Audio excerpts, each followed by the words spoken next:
Outside my window is a tree. Outside my window is a tree. They're only for me. And it stands in the gray of the city. No time for pity for the tree or me. There is a world of pain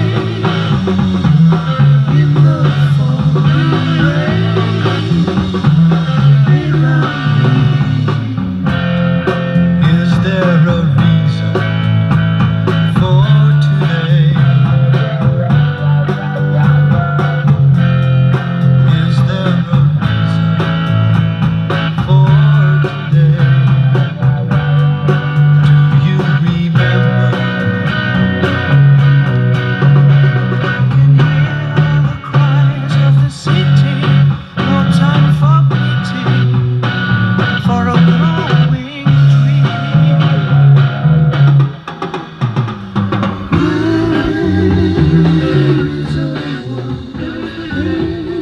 Hey, you fans of American popular culture of the 20th century. I'm over here in West Hollywood on a Friday morning, May 3rd. I'm at 725 North Fairfax Avenue between Melrose and Santa Monica. And I wanted to get this place, the Jay Sebring salon, for a long time. I actually wanted to do it right after I did the Steve McQueen video, if you've seen that. And now, what with Tarantino coming out with that film about Jay Sebring and Sharon Tate, I wanted to put my 2 cents in. The man that transformed men's hair, styling, and the world of cosmetology, introducing a line of hair care products and introducing blow dryers that have become de rigueur all over the world. He started his business right here March 3rd, 1959, until he died August 9th, of course.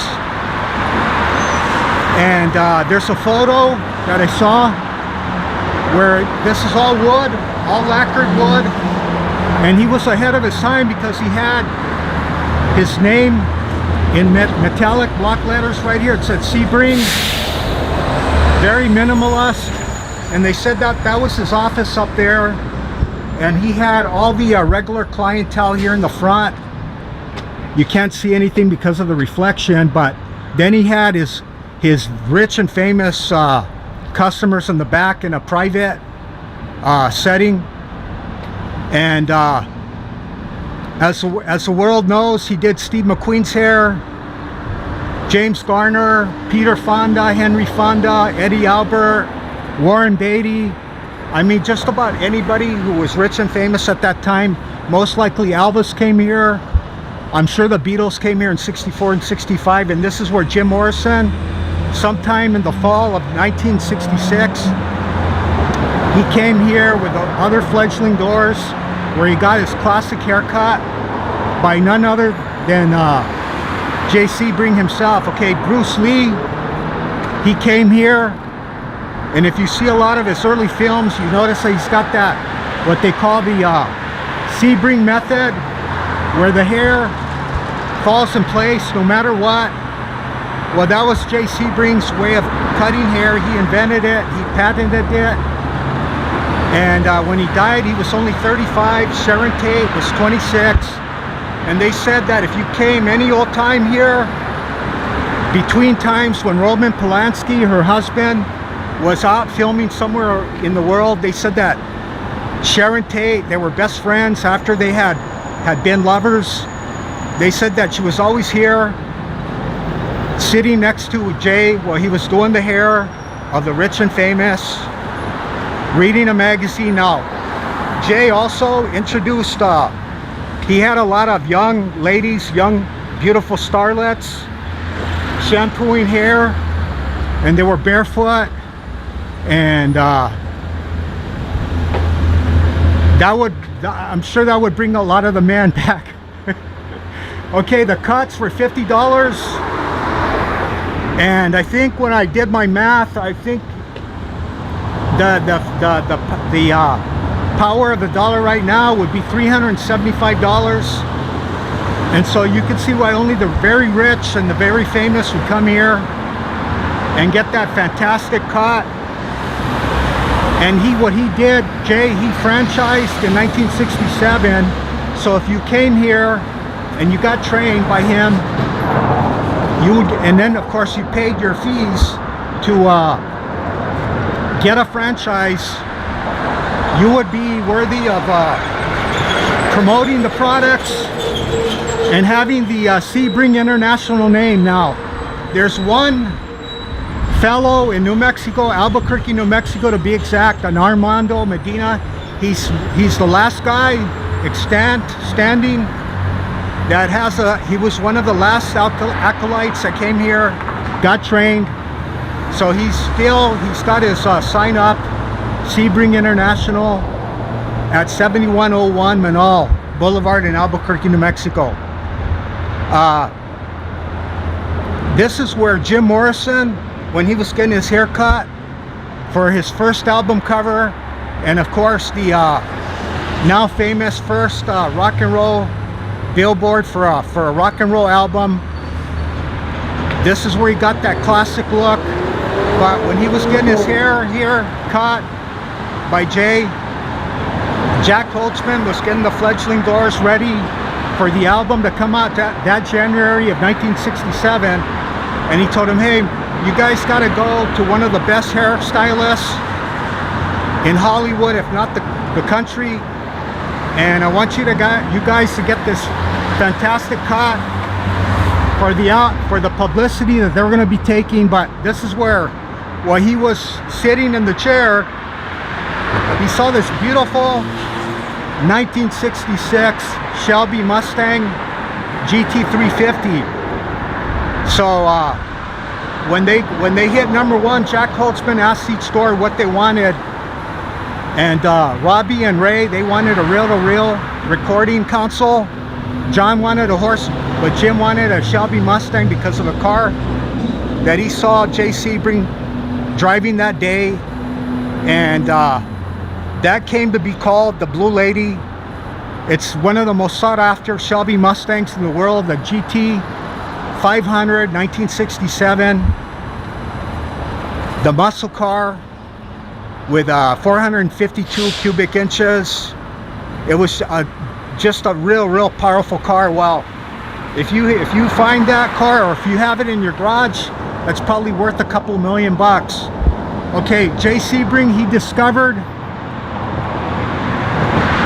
Bruce Lee at the 1964 Long Beach Karate International Championships. I guess Jay, he was a martial arts fan, or maybe he was just there serendipitously. He was sitting in the audience when Bruce Lee performed his 1-inch punch and his 2-finger push-ups. And let me interpolate here, for God's sakes, why didn't they have any sound? And why was it filmed so primitively? I'll never understand that. But when he left that day, Jay, he got in touch with his producer named William Dozier, who was the producer of Batman at the time. If you have ever watched the Batman episode, or if you grew up in the 60s, that narration at the beginning, that's William Dozier, where he was looking for he was actually looking for an Oriental actor, what they call Chinese people, or anybody from Eastern Asia, Oriental. And Jay called him up, told him, you got to see this guy, you got to give him an audition for the character of Kato. Kato was actually a Japanese guy, the character. But if it wasn't for Jay introducing Bruce Lee, the Little Dragon, I know I'm reaching because I don't know if Bruce Lee would have made it outside of martial arts circles and extrapolated himself into movies in Hong Kong, but if it wasn't for the Green Hornet and introducing him to the American public and now the world collective psyche, if it wasn't for Jay Sebring and all the innovations he did in hairstyling, bringing Bruce Lee to the world's attention. I mean, how many things can a guy do, right? I mean, wow. Okay, and then now Steve McQueen, he was his best friend. And in fact, Quincy Jones, the famous composer, he was supposed to be there the night that they were all killed. Quincy Jones was, and Steve McQueen. And serendipitously, or whatever the gods had decided, they were spared. And that horrible event and those bastards, and in the words of H.P. Lovecraft, from even the greatest of horrors, even irony is never absent, because that guy, that bastard, he had 4 children, and yet he took the lives of Jay Sebring and those 4 other people. Of course, Sharon Tate wasn't allowed to have her baby, so it all came to an end. And I notice, if you study all these type of events, horrific events in history, it's almost like whoever runs this world, it's like they notice when people are manipulating the simulation, they do something to stop it, so we can all revert back to our inertia, our unending inertia. So I noticed that when Jay Sebring, Sharon Tate were all murdered, I noticed that right away, that glitch in the simulation, because absolutely nothing was ever the same. And then of course Altamont in November of 1969, the peace and love and the awakening of the third eye for the new paradigm shift came to a crashing halt. And that's why they manipulated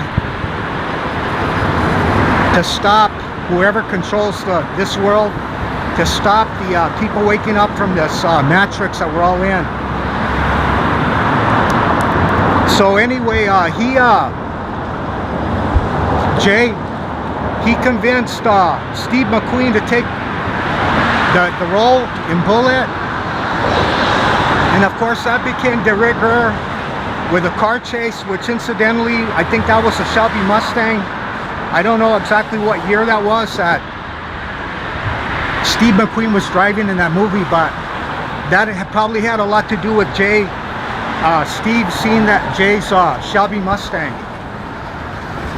So when Jay Sebring and Sharon Tate were taken out of this world, sic transit gloria mundi.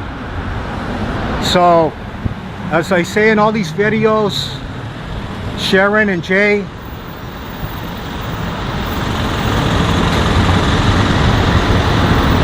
good night, sweet princess, and thank you for watching, and please subscribe. Okay, be seeing ya.